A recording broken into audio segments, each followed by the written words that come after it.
ನಡುವೆ ಕಾಂಗ್ರೆಸ್ ಮನೆಯಲ್ಲಿ ನಾನಾ ರೀತಿಯಂಥ ಲೆಕ್ಕಾಚಾರಗಳು, ನಾನಾ ರೀತಿಯಂಥ ಕುರ್ಚಿ ಗಲಾಟೆಗಳು ಎಲ್ಲವೂ ಕೂಡ ನಡೀತಾ ಇದೆ. ಇದರ ನಡುವೆ ಈಗ ಅಹಿಂದ ನಾಯಕತ್ವದ ವಿಚಾರ ಕೂಡ ಮತ್ತೆ ಮುನ್ನೆಲೆಗೆ ಬರ್ತಾ ಇದೆ.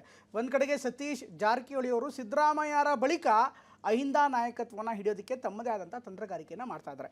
ಇದೆಲ್ಲದರ ನಡುವೆ DCM DK ಶಿವಕುಮಾರ್ ಅವರ ಬೆಂಬಲಿಗರು ಕೂಡ ಒಂದು ಇಂಟ್ರೆಸ್ಟಿಂಗ್ ಆದಂಥ ಹೇಳಿಕೆಯನ್ನು ಕೊಟ್ಟಿದ್ದಾರೆ.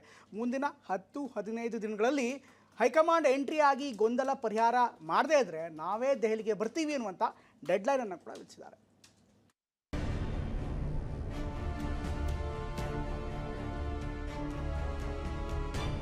ಕಾಂಗ್ರೆಸ್ ಪಟ್ಟದಾಟದಲ್ಲಿ ಅಹಿಂದ ದಾಳಗಳಿದೆ. ಸಚಿವ ಸತೀಶ್ ಜಾರಕಿಹೊಳಿ ಕಾಂಗ್ರೆಸ್ನ ಮತ್ತೊಂದು ಪವರ್ ಸೆಂಟರ್ ಆಗಿ ಹೊರಹೊಮ್ತಾ ಇದ್ದಾರೆ. ಭವಿಷ್ಯದ ನಾಯಕರ ಬೆಳವಣಿಗೆ ಬಗ್ಗೆ ಪ್ರಸ್ತಾಪ ಮಾಡ್ತಾ ಇರೋ ಬೆಳಗಾವಿ ಸಾವ್ಕಾರ್ ಕೆಪಿಸಿಸಿ ಪಟ್ಟದ ಮೇಲೆ ಕಣ್ಣಿಟ್ಟಿದ್ದಾರೆ.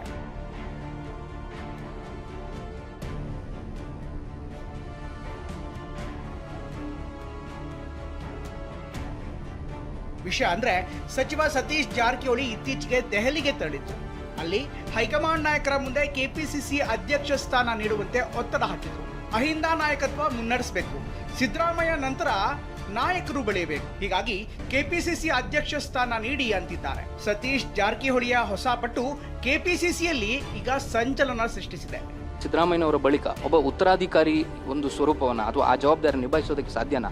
ನಿಮ್ಮೆಲ್ಲರ ಸಹಕಾರ ಖಂಡಿತವಾಗಿಯೂ ಇದ್ದೇ ಇರುತ್ತೆ. 100% ಇರುತ್ತೆ.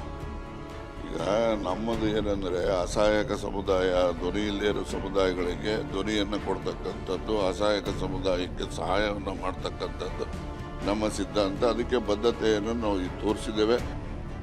ಈ ನಡುವೆ DCM DK ಶಿವಕುಮಾರ್ ಬಜೆಟ್ ಮುಂಚೆಯೇ ನಾಯಕತ್ವ ವಿಚಾರ ಇತ್ಯರ್ಥಕ್ಕೆ ಪಟ್ಟು ಹಿಡಿದು ಕುಳಿತಿದ್ದಾರೆ. ಇಷ್ಟು ಮಾತ್ರವಲ್ಲ, 10-15 ದಿನಗಳ ಒಳಗಾಗಿ ಕಾಂಗ್ರೆಸ್ ಹೈಕಮಾಂಡ್ ಕುರ್ಚಿ ಗೊಂದಲ ಪರಿಹರಿಸಬೇಕು ಅಂತ ಬಂಡೆ ಬೆಂಬಲಿಗರು ಡೆಡ್ಲೈನ್ ಅನ್ನ ಕೊಟ್ಟಿದ್ದಾರೆ. ಈ ಮಂತಲ್ಲಿ ನೋಡ್ತೀವಿ, ಇಲ್ಲ ಇದೇನೋ ಬಗೆಹರಿಯಲ್ಲ, ಇವರು ಯಾರು ಆಸಕ್ತಿ ತೋರಲ್ಲ ಅಂದರೆ ನಾವೇ ಹೋಗಿ ನೇರವಾಗಿ ಹೈಕಮಾಂಡ್ ಮೇಲೆ ಒತ್ತಾಯ ಮಾಡ್ತೀವಿ. ಅವಶ್ಯಕತೆ ಬಿದ್ದರೆ, ಗೊಂದಲ ಬಗೆಹರಿದೆ ಇದ್ರೆ. DK ಬೆಂಬಲಿಗ ಶಾಸಕರು ಕೊಟ್ಟ ಡೆಡ್ಲೈನ್ ರಣರೋಚಕ ಕಿತ್ತಾಟಕ್ಕೆ ನಾಂದಿ ಹಾರದಂತಿದೆ. ಮುಖ್ಯಮಂತ್ರಿ ಸಿದ್ದರಾಮಯ್ಯ ಬಜೆಟ್ ಮಂಡಿಸುವ ತಮ್ಮ ನಿರ್ಧಾರದಿಂದ 1 ಇಂಚು ಕೂಡ ಹಿಂದೆ ಸರಿತಾ ಇಲ್ಲ. ಸಿದ್ದರಾಮಯ್ಯ ಮಂಡಿಸುತ್ತಿರುವ ಬಜೆಟ್ ಬಗ್ಗೆ DCM DKಗಂತೂ ಸಮಾಧಾನವಿಲ್ಲ. ಹೀಗಾಗಿಯೇ ಬಜೆಟ್ ಸಭೆಗಳನ್ನ ಅಟೆಂಡ್ ಮಾಡಿಲ್ಲ. ಇನ್ನು ಅವರ ಬೆಂಬಲಿಗರು ಈಗ ಹೈಕಮಾಂಡ್ಗೆ ಡೆಡ್ಲೈನ್ ಕೊಡ್ತಾ ಇದ್ದಾರೆ.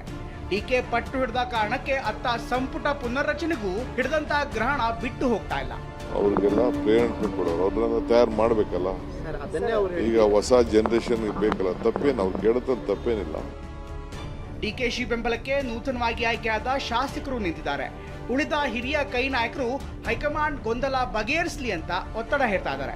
ಒಟ್ಟಿನಲ್ಲಿ ಕಾಂಗ್ರೆಸ್ ಪಾಳೆಯ ಗೊಂದಲದ ಗೂಡಾಗಿರುವುದು ಸತ್ಯ. ಪ್ರಸನ್ನ ಗಾಂವ್ಕರ್, TV9 ಬೆಂಗಳೂರು.